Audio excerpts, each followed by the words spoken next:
Yo, once again it's on. Welcome back to the Real Kens TV. You know what I mean?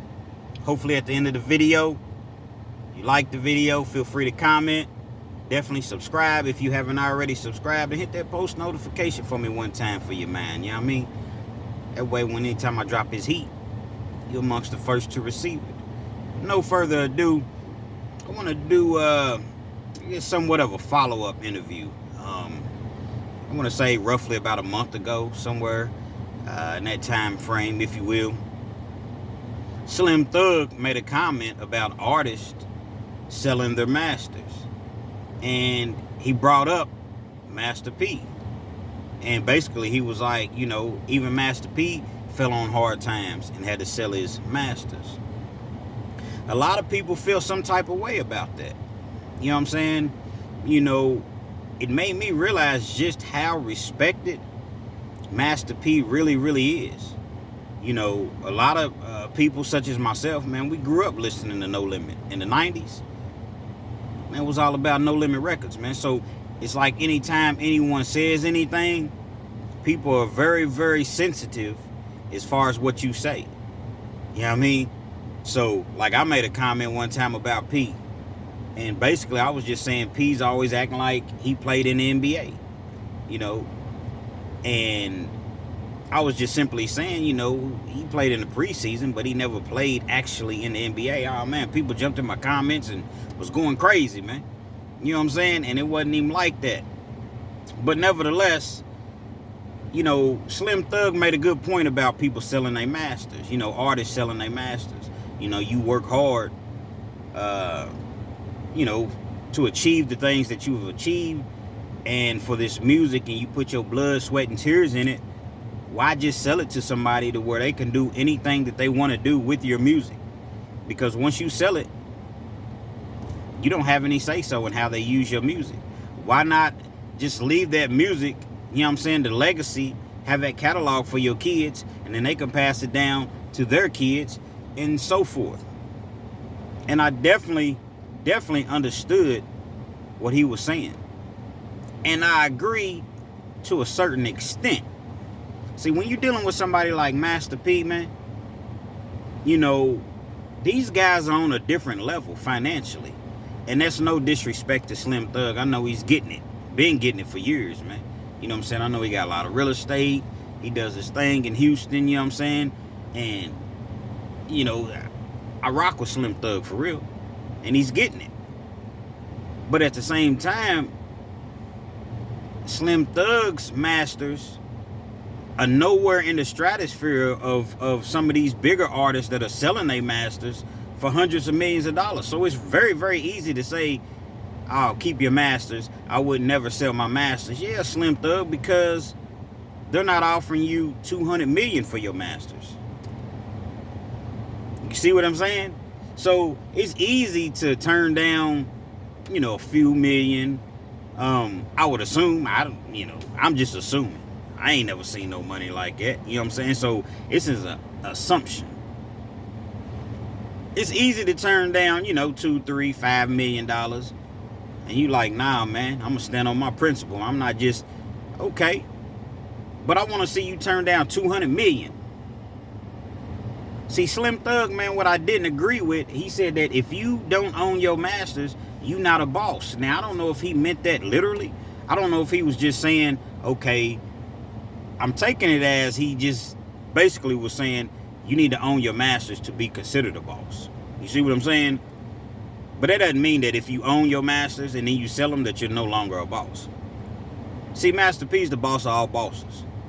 I know Diddy, I know Jay-Z, I know Dr. Dre. I know all these guys got more bread than P right now, but guess what? That don't mean that they bigger bosses. P's well respected in this game, man. You know what I'm saying? Think about it. You don't ever really hear nothing bad about him, man. When you really think about it. When you heard something bad about Master P over the years.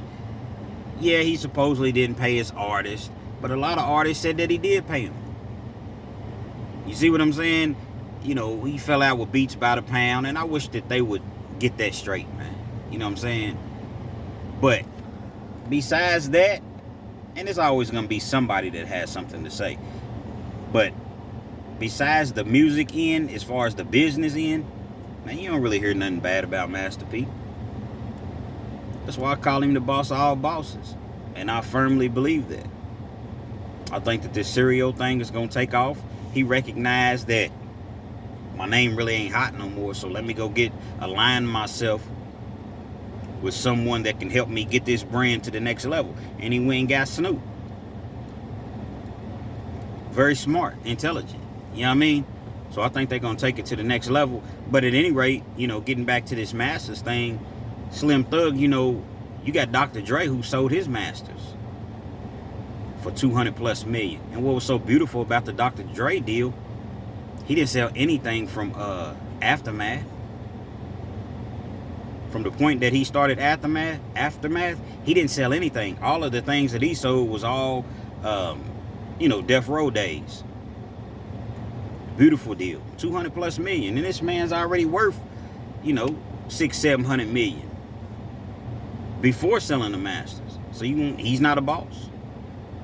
Did he really need the money? No, they said Dr. Dre was generating $10 million a year on his old music. So it would have taken him like 20 years just to get that 200 million. So maybe he's thinking, I'm going to take this 200 million and I'm going to reinvest it into something else. Whatever I reinvested in, I'm going to pass that down to my kids. So it's just bigger than what we always, it's bigger than what we think. You know what I'm saying? You got Drake. I didn't even know this. He sold his Masters for 400 million last year. 400 million. That's a lot of dough. Future sold his catalog for 200 plus million. Nelly just sold half of his catalog for 50 million. Irv Gotti, 100 million plus. He sold his catalog. Lil Wayne, 100 million plus. So these guys are bosses that we speaking of.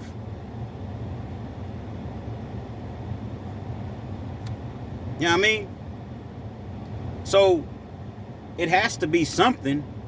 These guys ain't falling on hard times like that financially. But if somebody's offering you, that's like if you making $10 a year. I'm going to just use something very, very basic. You're making $10 a year on something. $10 a year. And somebody comes along and says, listen, man, instead of you making this $10 a year, we're going to just give you $200. We're going to give you $200. Write you a check right now for $200. Man, you're going to think about that. Because you're going to consider, man, how many years is it going to take me to get this $200 at $10 a year? You see what I'm saying? It's going to take me 20 years. I don't call it selling your soul, man. People build businesses all the time. You build a business to sell it. Can't be sentimental about everything. You build a house. You build a house with $300,000 and you look up 10 years from now and that house is worth $1 million. You gonna keep it for sentimental values? Not me. I might not sell it right then, right then and there. But I'm saying, if I do, I done still made $700,000 on it. That's just the way I look at it, man. So, yeah, Slim Thug, you know what I'm saying? No disrespect whatsoever, man. But you talking like about a real boss, man. He know what he's doing. These people know what they doing, man. Then another thing, man, in a lot of cases, you have a right to buy your Masters back. So who say that P, when he sold his Masters or whatever, because he was in a little tax trouble or whatever, who's to say that he can't eventually get them back? I'm sure that there's something, worked out to where he can eventually buy his Masters back if he chooses to do so. But he's so far removed from music now, I don't even think he's, thinking about music. But at the same time, like I just stated, I'm sure that he can, if he's able to get his Masters back, I'm sure he will.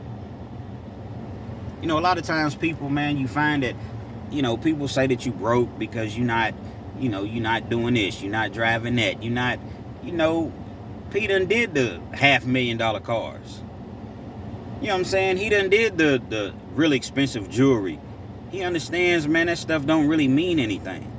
And I'm sure he still got a few toys. Few, you know, trinkets, if you will.